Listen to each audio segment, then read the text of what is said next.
दशहरा की कहानी। असत्य पर सत्य की जीत। पुष्पनकाल। त्रेतायुग में अयोध्या नगरी के राजा थे राजा दशरथ। उनके 4 पुत्र थे, राम, लक्ष्मण, भरत और शत्रुघ्न। चारों भाई बहुत ही गुणी और धर्मप्रिय थे। राजा दशरथ के बड़े पुत्र राम अत्यंत शांत, नीतिवान और शक्तिशाली थे। जब सीता स्वयंवर हुआ तो राम ने शिव धनुष तोड़कर सीता से विवाह किया। लेकिन जल्द ही एक ऐसा समय आया जब रानी कैकेयी के कारण राम को 14 वर्षों के लिए वनवास जाना पड़ा। लक्ष्मण और सीता भी उनके साथ जंगल गए। सदाबहार वृक्ष वनवास और रावण का छल वनवास के दौरान एक दिन रावण की बहन शूर्पणखा ने लक्ष्मण से विवाह का प्रस्ताव रखा। जब लक्ष्मण ने मना किया तो उसने सीता को नुकसान पहुंचाने की कोशिश की। क्रोधित होकर लक्ष्मण ने उसकी नाक काट दी।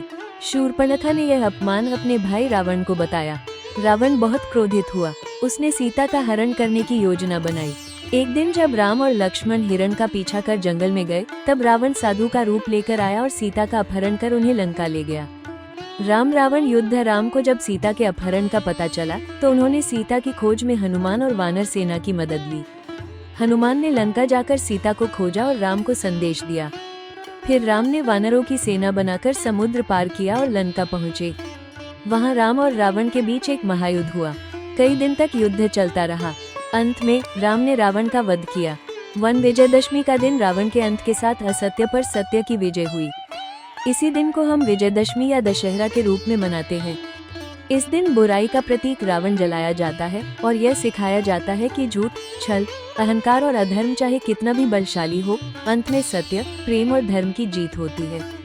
चमकता सितारा शिक्षा।